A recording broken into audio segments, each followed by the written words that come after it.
Hola, ¿qué tal a todos amigos? El día de hoy tenemos el tema de mieloma múltiple. Vamos a tratar como siempre generalidades, tanto de definición, su clínica, vamos a abordar su fisiopatología, vamos a hablar generalidades de diagnóstico, tratamiento, pronóstico, estadificación, entre otras cosas, ¿verdad? ¿Cuál es el objetivo o la pretensión de esto? Hacer una generalidad de todos los aspectos para el abordaje clínico de la entidad, y que ustedes tengan las nociones generales para en lo subsecuente profundizar en algo más específico. Muy bien. Yéndonos a la definición, tenemos que es una proliferación clonal de células plasmáticas, que como ya sabemos, sus precursoras son los linfocitos B. Y esta proliferación expansiva clonal de células plasmáticas me condiciona a una sobreproducción de proteína M o proteína monoclonal, muy bien, que en cuyo caso mayormente se trata de inmunoglobulina G, muy bien. Vamos a decir que en el 60% de los casos de los pacientes con mieloma múltiple, la inmunoglobulina o proteína M que se produce es inmunoglobulina G, muy bien, sumamente importante. En menor medida tenemos que se expresa la inmunoglobulina A en el 40% de los casos, un poquito menos, y es muy raro cuando se produce la inmunoglobulina D, ¿correcto? Vamos a hablar del 1% más o menos de todos los casos a nivel mundial. Son datos epidemiológicos que constantemente van cambiando, pero más o menos por ahí van las cifras. Muy bien. ¿Qué es lo que me va a causar esta proliferación clonal expansiva de células plasmáticas, además de la sobreproducción de proteína monoclonal o de inmunoglobulina monoclonal, también llamada proteína M? Son varios hallazgos fisiopatológicos multisistémicos los que hay que tener en cuenta, y es importante explicarlos para, a su vez, con base a esto, entender la clínica. Muy bien. Entonces, si gustan, vamos a pasar de este lado. Decíamos, esta proliferación neoplásica, porque es una neoplasia hematológica, me condiciona primeramente a un desplazamiento de otros linajes celulares, ¿correcto? Que es a lo que le llamamos síndrome de fallo medular. Muy bien.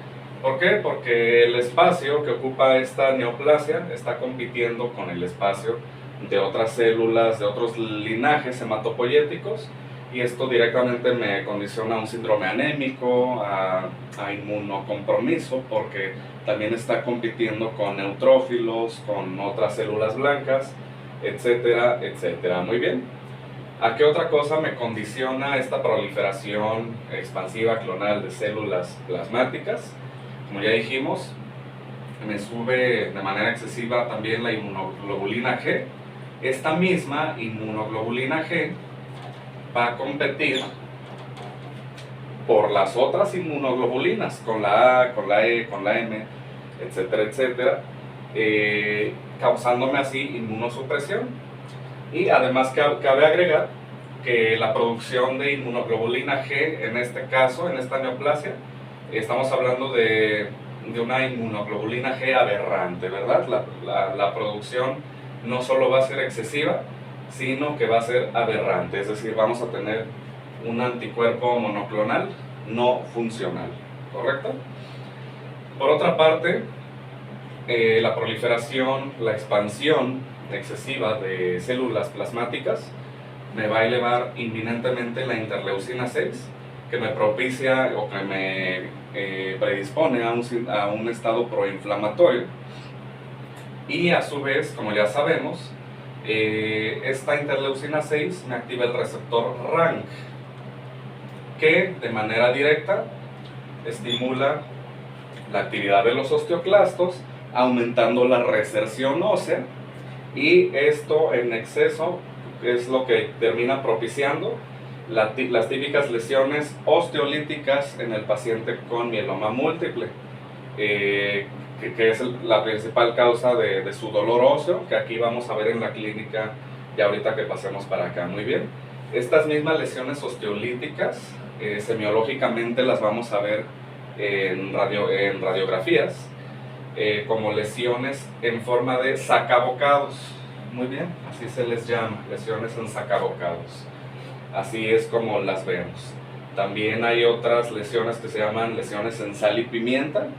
Es tanto las sacabocados como la sal y pimienta se presentan mayormente en cráneo, ¿verdad? Las vemos en radiografías laterales de cráneo o frontales, etcétera, etcétera. Muy bien. Esta misma resorción ósea, la liberación de calcio a plasma y demás, me va a conducir a hipercalcemia. Entonces vamos a tener a un paciente con clínica de hipercalcemia. Muy bien. Alteraciones en el EKG, tetania, polidipsia, síntomas gastrointestinales, entre otros, ¿verdad? Por otra parte, vamos a tener un paciente con enfermedad renal, tanto en el debut como en el transcurso de la enfermedad. Cabe mencionar que un paciente que debuta con el mieloma múltiple e inmediatamente desarrolla enfermedad renal es un paciente que va a tener mal pronóstico, ¿verdad? Es un criterio para nosotros prospectar que va a tener mal pronóstico. Muy bien. ¿Por qué se da la enfermedad renal? Primeramente por la hipercalcemia. Esto condiciona a la enfermedad renal. Y además por depósito de cadenas livianas, que son partes funcionales de las mismas inmunoglobulinas, que en este caso sería mayormente inmunoglobulina G, como ya dijimos. ¿Y por qué se depositan en el riñón? Primeramente porque en el riñón, bueno, estamos hablando de un órgano sumamente vascularizado y a su vez es el órgano que mayormente interviene en el metabolismo de las inmunoglobulinas. Muy bien, entonces vemos depósitos en los túbulos proximales, causando esclerosis y de esta manera condicionando a la enfermedad renal aguda. Muy bien. Entonces vamos a tener la enfermedad renal, la vamos a tener por dos razones. La primera es por la hipercalcemia, que me condiciona la misma lesión osteolítica, seguido de la enfermedad por depósito de cadenas livianas, que en este caso sería o capa o lambda. Muy bien. Nunca vamos a ver las dos, ¿correcto? O van a ser depósitos de capa o de lambda. Muy bien. También vamos a tener un síndrome anémico por la misma enfermedad renal. Ya dijimos, primeramente por el fallo medular que condiciona la expansión excesiva de células plasmáticas, pero también vamos a tener durante el transcurso de la patología un síndrome anémico por la enfermedad renal. Ya sabemos ahí cuál es la fisiopatología: déficit de eritropoyetina, arrojo de eritrocitos a través de la orina, etcétera, etcétera. Muy bien. Muy bien. Pasándonos a la clínica, nuestra presentación y la tríada más importante, hasta lo vamos a señalar 1, 2 y 3. Mayormente va a ser un paciente mayor de 50 años. Muy bien. Es mi primer criterio sugestivo para empezar a sospechar de mieloma múltiple. Muy bien. Por otra parte, va a ser un paciente que llegue con dolor óseo sin causa atribuible. Ya sabemos en la fisiopatología que sí es atribuible a las lesiones osteolíticas, pero en la clínica nos referimos a que no es atribuible, puesto que no tiene antecedentes de osteoporosis, de enfermedad reumática, de traumatismo, etcétera, etcétera. Muy bien. Y por otra parte, tenemos un paciente con síntomas sugestivos de anemia. Ya sabemos por qué. Muy bien. Es decir, vamos a tener un paciente con fatiga, con disnea, con taquicardia, con palidez de tegumentos, que me van a hacer inferir que se trata de un síndrome anémico. Muy bien. Esto es lo más importante, ¿correcto?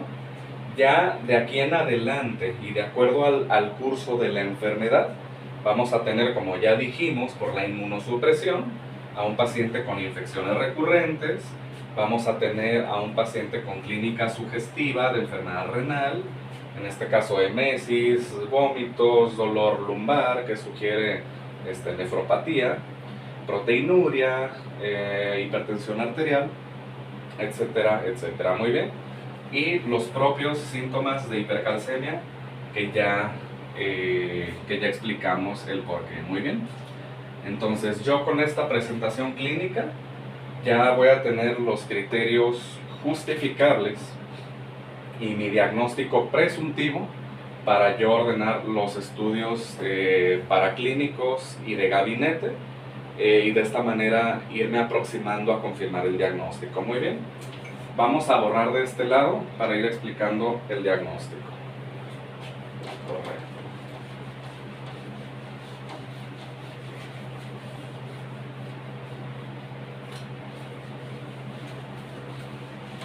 Muy bien, es un poco largo, por eso borramos así. Ok, lo primero que yo voy a solicitar es un frotis periférico. En el frotis lo que voy a ver es una cantidad mayor al 10% de plasmocitos o células plasmáticas. Muy bien, esto ya me hace inferir o me hace estarme aproximando al diagnóstico. Estos plasmocitos van a tener algunos de ellos características como las células con cuerpos de Russell. Vamos a poner cuerpos de Russell y cuerpos de Dutcher. Básicamente son acumulaciones de inmunoglobulinas monoclonales, en este caso pues ya dijimos o inmunoglobulina G o inmunoglobulina A, que se acumulan en el retículo endoplasmático rugoso de la célula y tienen la característica de que son eosinófilos, es decir, se tiñen color de rosa y responden a la reacción eosina-hematoxilina. Muy bien, entonces esa va a ser la característica. Los cuerpos de Russell tienen un aspecto redondeado, y los de Dutcher se van a ver más en forma de invaginación. No voy a hacer el dibujo porque soy un pésimo dibujante, pero más bien se van a ver en forma de invaginación, alterando en gran escala pues el núcleo de la célula. Muy bien. Además, otro hallazgo importante que voy a encontrar son los eritrocitos en pila de monedas. Es decir, vamos a ver eritrocitos de esta manera, como si fuera precisamente una pila de monedas, y esto pasa por el exceso de proteína monoclonal o de proteína M, que confiere un plegamiento, en este caso parecido a un síndrome de hiperviscosidad, y es por eso que voy a ver eritrocitos apilados de esta forma. Muy bien, son los hallazgos que yo voy a ver en mi frotis, ¿correcto? Posterior a esto voy a apoyarme con biometría hemática, donde como ya dijimos vamos a ver anemia, neutropenia muchas veces por el síndrome de fallo medular que ya explicamos, entre otros hallazgos. Muy bien, posterior a mi VH me voy a apoyar también con marcadores de química sanguínea, en este caso creatinina, ácido úrico, deshidrogenasa láctica, la calcemia misma, en cuyo caso todos van a estar elevados. Muy bien, ya explicamos por qué. También un dato muy sugestivo es la velocidad de sedimentación globular aumentada por la misma hiperviscosidad que está condicionando el exceso de proteína M y por el síndrome inflamatorio sistémico que estamos presenciando. Muy bien, posteriormente a esto voy a solicitar Vamos a empezar a borrar de este lado.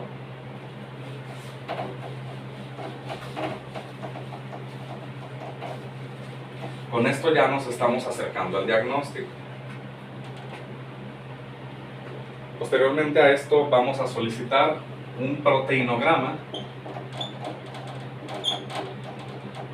electroforético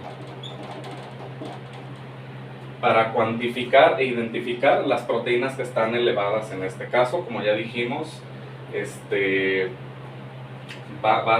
primeramente aquí cabe destacar que es en función al proteinograma que ya me voy a aproximar a confirmar el diagnóstico, y también con base a los niveles de las proteínas que me salgan aquí voy a poder estadificar y clasificar valga la redundancia, el estadio de la enfermedad, y con base al estadio también voy a definir el esquema terapéutico y vamos a poder sacar el pronóstico. Muy bien, aquí principalmente es de interés que bueno, vamos a ver la albúmina,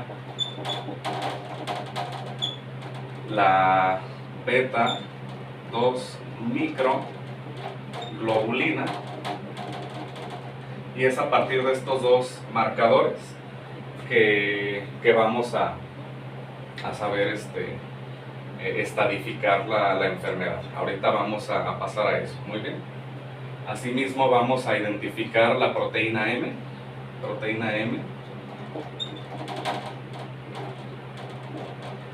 Podemos usar técnicas de inmunofijación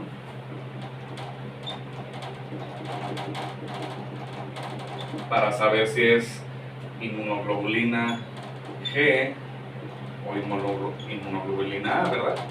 Como ya dijimos, va a ser raro que sea la D, pero estos dos son los principales. Muy bien. Correcto. Todavía aquí sigue habiendo otras gamapatías, o sea, aún con toda esta clínica y con estos marcadores en sus determinados niveles, sigue habiendo un poco de diagnóstico diferencial. Entonces nos faltaría apoyarnos precisamente con las cadenas ligeras que produce la proteína M para confirmar el diagnóstico. Entonces, además de esto, voy a continuar con un estudio de cadenas livianas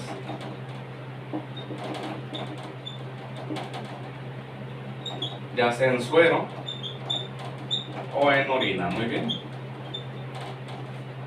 En cuyo caso aparezcan de forma cualitativa y cuantitativa en los respectivos niveles y de forma, es decir, nada más una, ya sea capa o lambda. Ya con esto voy a confirmar el diagnóstico. Muy bien.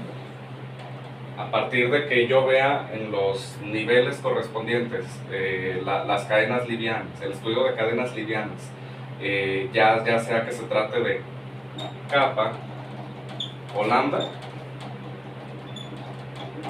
yo ya puedo confirmar el diagnóstico. Muy bien. A partir de aquí ya lo que quedan es apoyarme con estudios de citogenética. Para eso voy a hacer o solicitar un aspirado de médula ósea.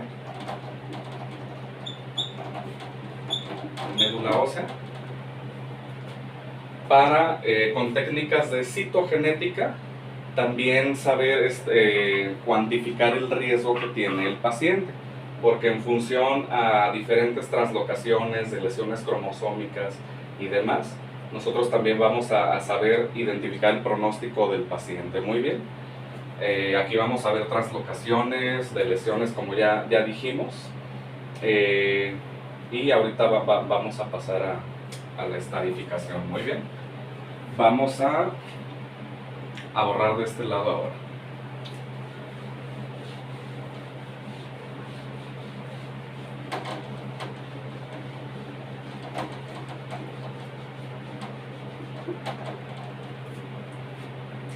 Cabe mencionar que de gabinete vamos a recurrir a la radiografía, que es donde vamos a ver, como dijimos, las lesiones líticas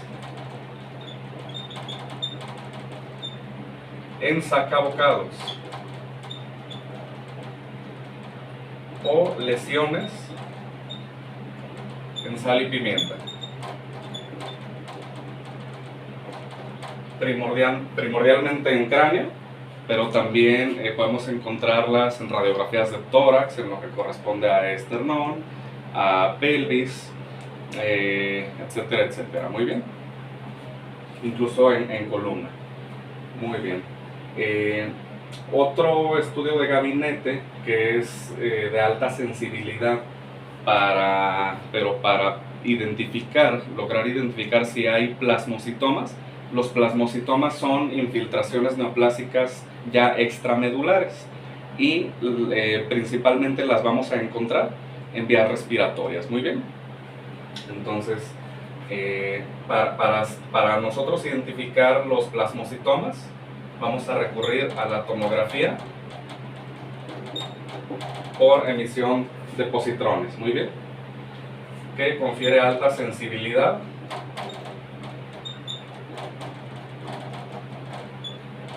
para descartar plasmocitomas. Muy bien.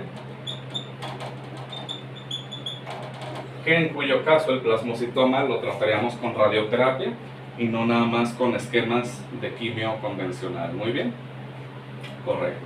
Entonces, con base a esto ya tenemos las nociones para el abordaje diagnóstico. De aquí vamos a hablar un poco de la estadificación, borrando aquí mismo para que quepa mejor. Vamos a borrar todo de una vez. Como dijimos, la estadificación es en función a los niveles de beta 2 microglobulina y de albúmina que vamos a encontrar en el proteinograma. Muy bien. En el estadio 1 vamos a encontrar niveles de beta 2 microglobulina menores a 3.5 miligramos por litro. Muy bien. Y vamos a encontrar niveles de albúmina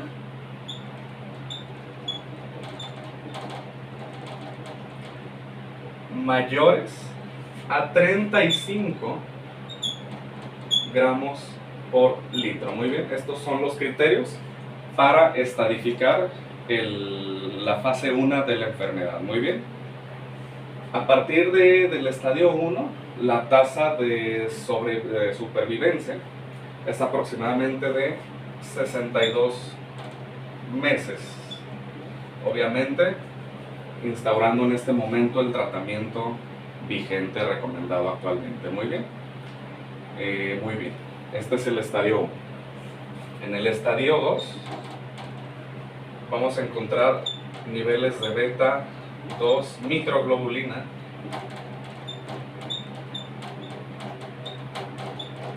igual, menor a 3.5 miligramos por litro, pero aquí ya vamos a empezar a tener hipoalbuminemia. Muy bien, que es un criterio de mal pronóstico. Mi albúmina va a estar aquí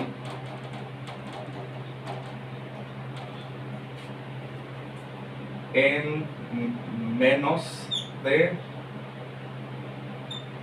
35 gramos por litro. Muy bien. Aquí ya hay hipoalbuminemia, ¿correcto?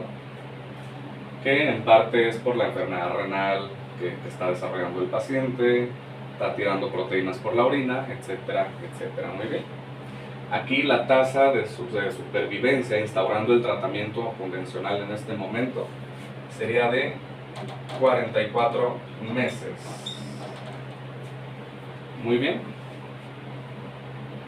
Ok. Y el estadio 3, nada más lo vamos a clasificar con los niveles de nuestro marcador oncológico, que es la beta 2 microglobulina. Aquí va a estar mayor a 5.5 miligramos por litro. Muy bien. Esto va a ser el único criterio para yo determinar que ya me encuentro en un estadio 3. Obviamente vamos a ver albúminas ya de mucho menos de 35 y demás. Muy bien. A partir de aquí, pues la esperanza de vida ya es mucho menos. Esas sí se las debo. Pero en esencia es esto, a partir de lo que vamos a determinar el esquema terapéutico y vamos a pronosticar la esperanza de vida de acuerdo y en función al estadio en que se encuentre. Muy bien. Por otra parte tenemos el riesgo citogenético. Decíamos que con la aspiración de médula ósea vamos a usar técnicas de citogenética para identificar traslocaciones de lesiones, hiperdiploidías, hipodiploidías, que también nos dan una pauta para saber si el paciente tiene riesgo, ¿verdad? Es de riesgo para el fracaso terapéutico, ¿correcto? Muy bien. Primeramente vamos a clasificarlo en riesgo estándar y en riesgo alto. Muy bien. En ningún momento es riesgo nulo o favorable. El estándar se caracteriza por alteraciones citogenéticas en el que vemos translocaciones o las siguientes translocaciones, que sería la translocación 11-14, 11-14 y o 6-14. Muy bien. Muy bien. Asimismo, vamos a tener a un paciente con hiperdiploidía. No, con hiperdiploidía.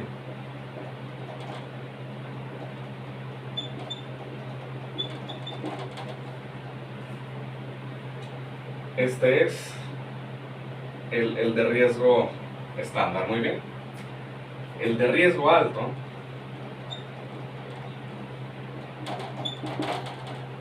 aquí vamos a tener translocaciones en 4-14 y 14-16. A su vez vamos a ver de lesión del cromosoma 17 y en contraste a la hiperdiploidía del riesgo estándar vamos a tener una hipodiploidía. Muy bien. En función a esto también vamos a determinar si el paciente tiene un peor pronóstico o un pronóstico estándar, etcétera, etcétera. Muy bien. Entonces, ahora sí vamos a pasar al tratamiento, ¿correcto? Vamos a dejar esta parte para que se vea bien,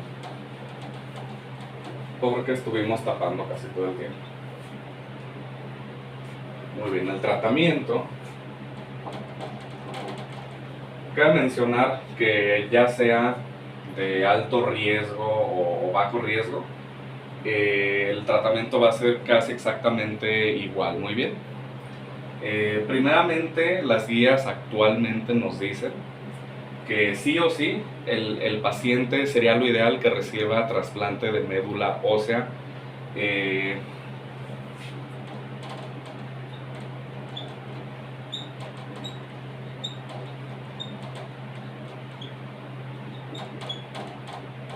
ya sea halogénico o autotrasplante. Muy bien. Correcto. En cuanto al tratamiento inmunomodulador, quimioterápico y demás, vamos a usar fármacos inmunosupresores de primera elección como la talidomida o la lenalidomida, que en esencia lo que hacen es, o son anti-TNF, antifactor de necrosis tumoral, y por tal pueden inmunomodular. Muy bien. Entonces, cualquiera de estos dos, en un esquema dándolos no en monoterapia, sino agregando un corticoide como dexametasona. Muy bien. ¿Correcto? También tenemos a los fármacos inhibidores del proteasoma, como el bortezomib.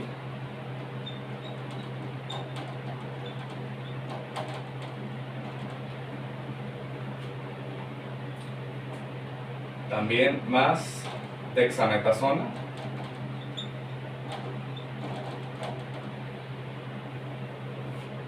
Y eventualmente también se combina con talidomida, dependiendo del riesgo del paciente. Muy bien. La principal razón terapéutica del bortezomib, que es un inhibidor del proteasoma, es inhibir al factor de transcripción bien conocido NF-κB, que como sabemos estimula la proliferación de diferentes linajes celulares, y no solo eso, sino que la sobrevida, ¿correcto? En este caso, al inhibirlo indirectamente, porque lo que estamos inhibiendo es una función del proteasoma, vamos a contribuir también a que esa proliferación y esa sobrevida de las células plasmáticas neoplásicas vaya disminuyendo. Muy bien, correcto. En pacientes con recidivas o tratamiento refractario,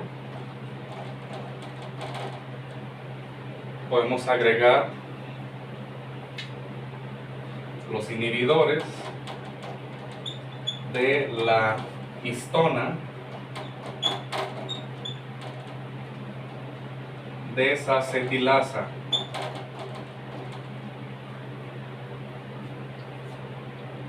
como el panovinostato.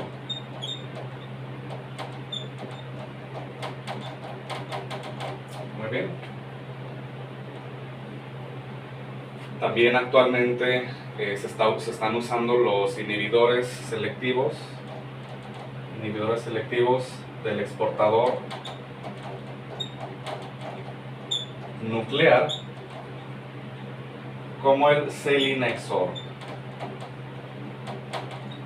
Muy bien.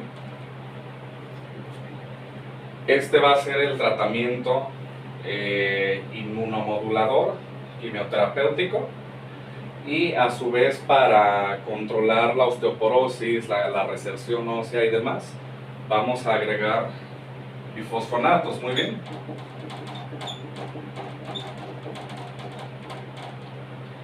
Estos fármacos, meramente como curiosidad o agregar un aporte farmacológico, hay que recordar, lo que hacen es inhibir a la farnesil